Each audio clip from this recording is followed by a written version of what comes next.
Salutations, everybody. It is Matty here today, sitting down to talk about Starfield.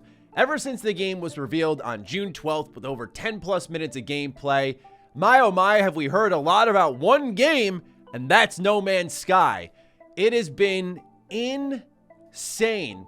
Originally, I was planning to leave this topic be, but it seems to be spiraling out of control more and more as mainstream media hard pushes this narrative, by the way. Hard pushes because it's generating numbers. It's riling up a certain fan base while supporting another. Not to make it about console wars, but it's clear that there is a certain beneficiary from pushing this narrative.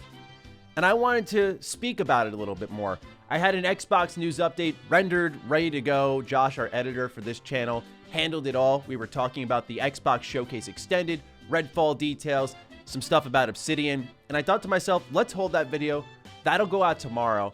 I want to talk about this, not to bend over backwards and defend Bethesda, because Starfield could very well suck, but because what's happening here with these one-to-one, if you will, No Man's Sky comparisons, is it's a simplification of a much deeper discussion on what Starfield is and how Bethesda uses procedural generation technology. And not only that, it does No Man's Sky a disservice for the things that that game has accomplished. And the reason people are trying to simplify it is because some people just can't be bothered to understand it. That's all there is to it. Again, I know what's going to happen with this video. People are going to assume I'm just trying to defend Bethesda, defend my piece of plastic, defend my beloved developer. And yeah, I love BGS games, but look, I'm no fool. They've made a ton of mistakes.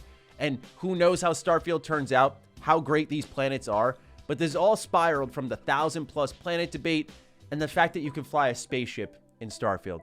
So welcome everybody to a Starfield discussion video. If you're new here, you're into Starfield news, information, discussions like this on the rare occasion, then consider subscribing. Of course, we talk a lot about Xbox too. Welcome aboard. Now let's talk about these comparisons. The starting point I want to get into here today is procedural generation tech in No Man's Sky versus what we see in Starfield versus what Bethesda has done historically with procedural generation. So when Todd Howard said over 1,000 planets could be explored in Starfield, immediately that's where the comparisons began. And again, this is where I think No Man's Sky has done a disservice, because No Man's Sky doesn't have thousands. It has millions, billions of planets that you can explore, each of them different. And after 19 free updates for the game, as it's battled back from a tragic launch, that game is in an excellent state now. And it's so interesting to see people trying to bring Starfield down in one instance by using No Man's Sky as a comparison, but also unintentionally bringing down No Man's Sky by using Starfield as a comparison. Starfield's planet count doesn't sniff what No Man's Sky offers. The reason why this is important to distinguish is because Bethesda Game Studios uses procedural generation technology in a way that not a lot of people are really familiar of. When you hear procedural generation, because of indie games, a lot of people kind of go, ooh, ooh, and I get it, I'm the same way. I don't really like the not handcrafted experience. I don't like random elements. I like a developer's intent, and I discover something when I have a quest line, those types of things. That matters a lot to me. But a lot of indie developers went in on procedural generation for content because it allowed them to make beefier games that, if they designed them right, would make them infinitely replayable and get more players to hop in, and they would have the ability to maybe charge more and fans could sink their teeth into something bigger. It was a win-win for everybody. It really popped off around the early 2010s. I remember starting to hear about it more and more. I'd say around 2014, when PlayStation 4 was really pushing some great indie games. It's not like it just started then, though, because you go back further, Bethesda Game Studios is using it in a really interesting way. Take Oblivion, for example. Oblivion is one of the most famous Bethesda Game Studios games. Do you know that the entire terrain of Oblivion is procedurally generated? Every bit of land that you walk on in that game, every bit of terrain is procedurally generated. What they do is they generate the terrain in certain biomes of the world, and they build upon it in that instance. And what that does is allows them to not focus on, as someone who's making a game, by the way, hand placing every little asset around the world. Do these trees line up? Letting a computer sort it out and focusing on the bigger picture. Something Todd Howard actually spoke about a bit which is a difference from No Man's Sky, by the way, where he wants one reality to be in space, right? That type of exploration, that type of gameplay, and one to be on the ground. And that seamless transition between, which No Man's Sky does, and it's really cool, they said early in design, we're not going to do that because it takes away from what they want to focus on with the design of their game, right? The intent of design for No Man's Sky was the infinite space exploration game, the seamless transitions, all of that. Where Bethesda Game Studios is clearly focusing on how do we make a excellent on-the-ground experience and one that's just as excellent in space, and they cut out the middleman. And so, going back to Oblivion, the intended design is to make excellent dungeons and quest lines here, with fun gameplay and a flexible class system.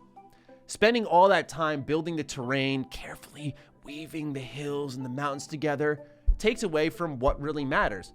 As long as it looks natural, the player's not going to really care about it.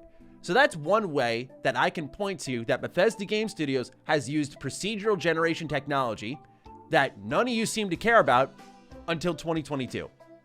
The other way they used it, again, that none of you seem to care about until 2022, is the quest lines in Skyrim. So let's say you're in the Thieves Guild, right? You're stealing from someone's house, you're forging a ledger in another house, and the quests just keep popping up. I remember in 2011, and I know it was a while ago, and some of us don't have fond memories of Skyrim because some of you played it on PS3, and I understand it was terrible there. But for those of us who were enjoying it, the infinite feeling of quest lines and being sent to all these locations on the map and having all these different interactables there, I didn't even know sometimes these were dynamically, procedurally generated quests. And what's amazing is those procedurally generated quests amounted to a final ending in the Thieves Guild. So to me, it was this beautiful weaving of actual handcrafted content and procedurally generated content that allowed me to get out into the world and explore, which is what matters about Skyrim, right? It's an exploration-driven game, but that once I was done with that content, which wasn't the main focus, but kind of a side focus, there was a special reward for me at the end and a special title for me at the end of the Thieves Guild questline. So to me, I love that kind of stuff. And it's easy to miss those things because with Bethesda Game Studios, they haven't used procedural generation in the way that I think gives a lot of people the ick, if you will. It's not this taboo thing where they're trying to give you quest givers all over the world and replace all handcrafted content with AI, with programming, effectively, with an algorithm. That's not what's happening here. So yes, they've been open. Some planets are going to be ice balls. Some planets are going to be barren deserts.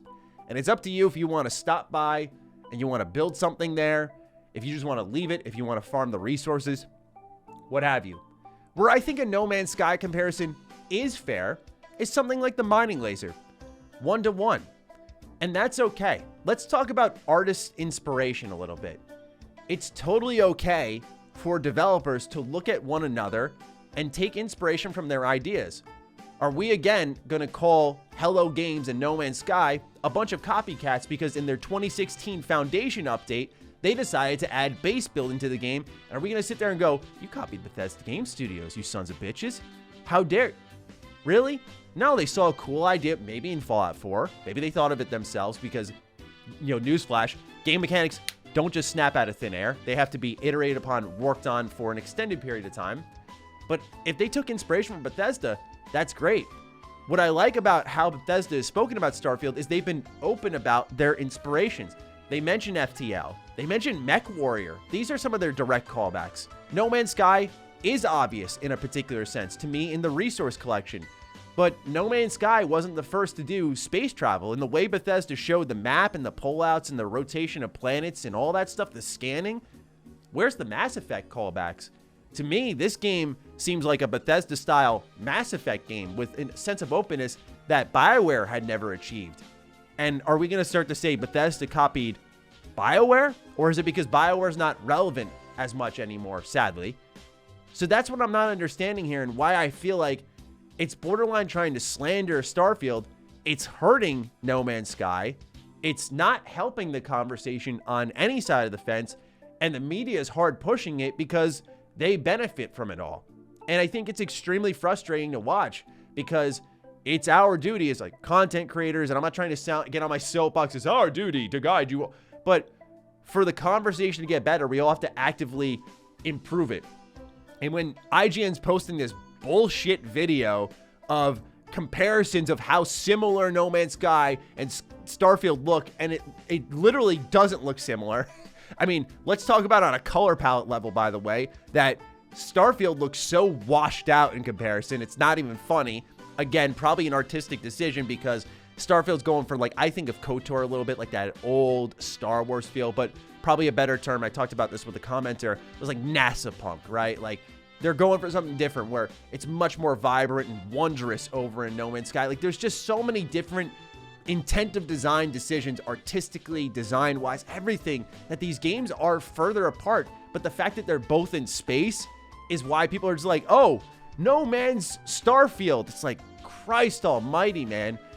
Again, I'm not trying to overly defend it, but this goes back to comparisons being okay to explain things and pitch ideas. That's what, again, every creative you've ever seen has done, even your favorites. They look at things and they go, it's basically this, but with this and that. And they, like, put a twist on it. It's Dragon Ball Z, but with a little bit of Nier and then some Persona sprinkled on top. It's like, whoa, that sounds pretty interesting. But when we start to drop that and not talk about a game based off its merits, which honestly, despite how much gameplay we saw, there was a lot that was skimmed over, and we haven't really given it a chance to show off those merits and see if they're good, bad. So that's all I had to say about it. You know, I feel like, again, as someone making a game, it's my opportunity to maybe pass a smidge of education on. I'm certainly no genius over in the engines and all that stuff. No. But the way people have simplified this conversation is asinine. And again, I need to just say for my own protection that Starfield can still suck.